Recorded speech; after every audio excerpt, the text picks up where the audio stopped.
Bienvenue sur Africa 24 dans cette nouvelle édition du QG News. Au sommaire de l'actualité, ouverture ce mardi de la nouvelle législature au Kenya. L'opposition a boycotté le discours du président Uhuru Kenyatta devant le Parlement. Les 7 juges de la Cour suprême qui traditionnellement y assistent étaient également absents. Puis cette polémique en République démocratique du Congo sur le vote électronique. Un souhait émis par la commission électorale et ce, dès les prochains scrutins. Pour l'opposition, il s'agit d'une manœuvre visant à retarder une fois de plus les élections. Et nous vous emmènerons dans ce journal à la découverte du mung bean. Le mung bean, un légume qui révolutionne l'agriculture au Burkina Faso.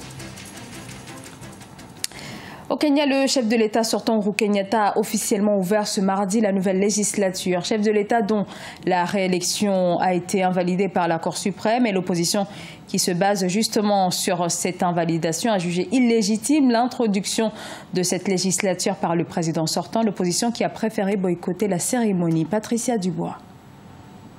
Le président kényan Uhuru Kenyatta a officiellement ouvert mardi 12 septembre la nouvelle législature.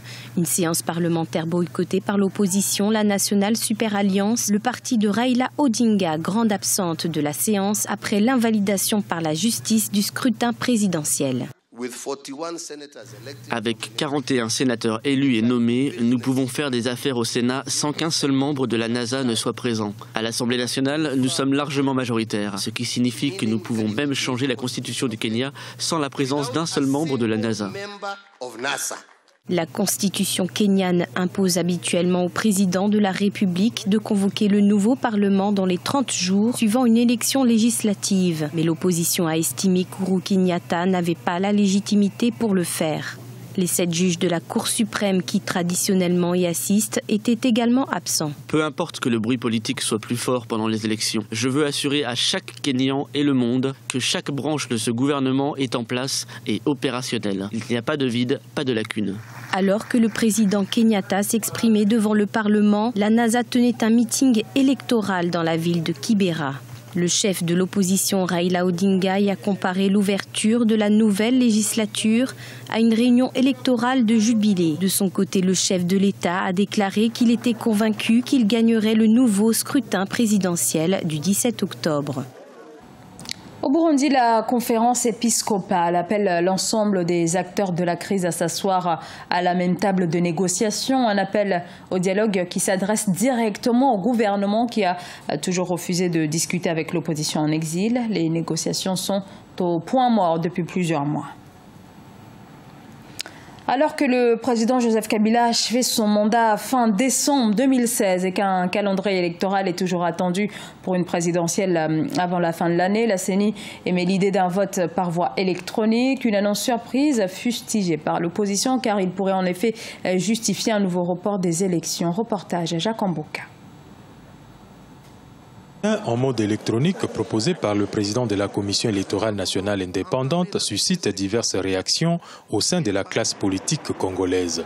Si l'objectif visé est de minimiser les coûts des opérations et les temps de compilation des résultats pour une rapide publication selon la CENI, les opposants au régime estiment que c'est une manœuvre orchestrée en vue de favoriser la fraude et la tricherie. C'est quoi le vote électronique? C'est quand on emploie l'ordinateur de prendre la place de l'homme pour arriver à compiler les résultats et jusqu'au moment de les publier. La CENI est en train de préparer une dernière tentative de tricherie parce que le peuple a compris ce qui était fait en 2006, le peuple a compris ce qui est fait en 2011. Estimé à 1,3 milliard de dollars, les scrutins en RD Congo sont coûteux dans un pays où l'État peine à maximiser les recettes avec un budget estimé autour de 7 milliards de dollars pour l'année en cours.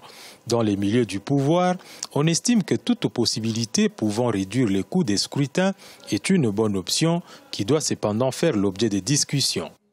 Dans cette période où la technologie c'est elle qui guide pratiquement toutes les actions de tous les gouvernements. Pourquoi s'empêcher? D'abord, ça va amoindrir le coût. Si le président de la CENI nous envoie une notification au gouvernement par rapport à cette question, donc à ce moment-là, nous échangerons. Le débat autour du scrutin en mode électronique est engagé alors que les opérations d'enrôlement dans les Kasaï ont été lancées ce mardi 12 septembre 2017. Dans le reste du pays, l'essentiel des citoyens en âge de voter s'est déjà enrôlé. Il faudra bien entendu compter 90 jours pour terminer l'enrôlement dans les Kasaï, ce qui écarte toute possibilité d'organiser les élections en décembre 2017, tel que prévu dans l'accord de la Saint-Sylvestre.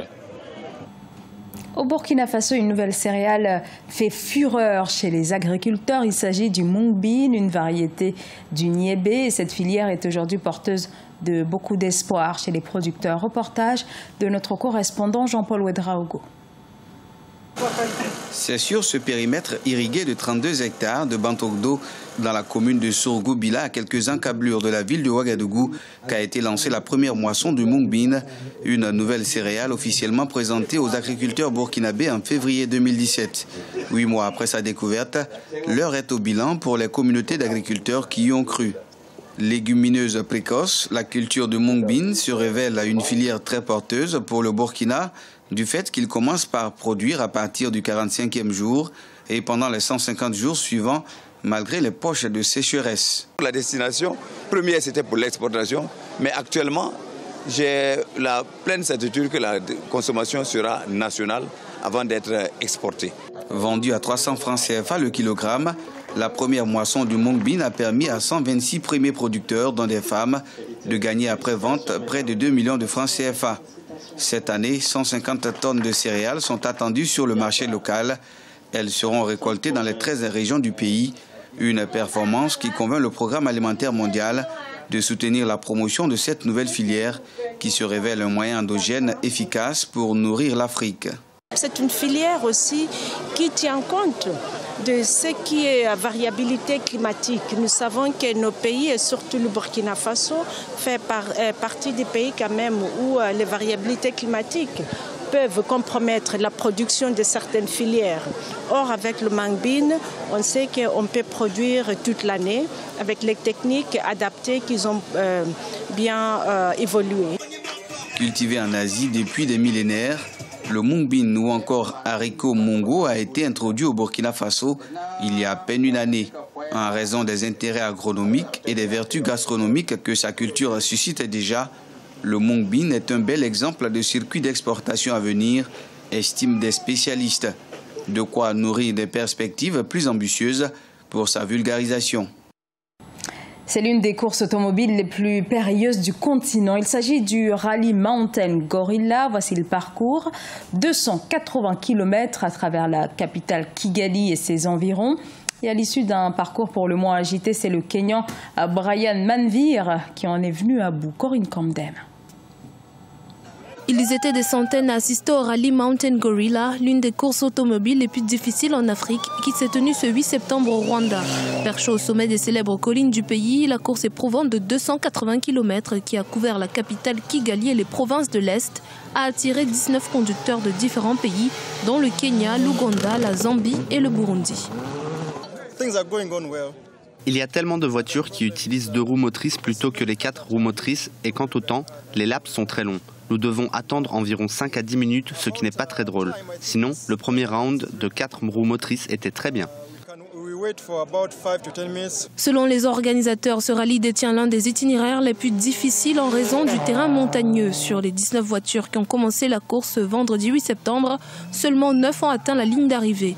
Le Rally Mountain Gorilla est le deuxième tour de la série championnat du rallye africain FIA qui se déroule en 8 épreuves. Nous avons apprécié les routes, très différentes de ce que nous courons habituellement. L'altitude, la puissance des voitures, c'est complètement différent. Mais dans l'ensemble, c'est une très bonne expérience.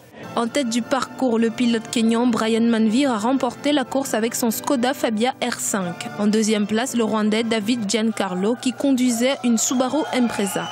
Le Burundais Valérie Boukera est arrivé en troisième position. Brian Manvir vise désormais le championnat du rallye africain 2017 qui aura lieu en Zambie au mois d'octobre 2017 où le vainqueur sera couronné champion d'Afrique. Ce journal a été réalisé par l'ensemble de la rédaction. Merci pour votre fidélité. Dans un instant, une nouvelle édition de l'actualité sur Africa 24.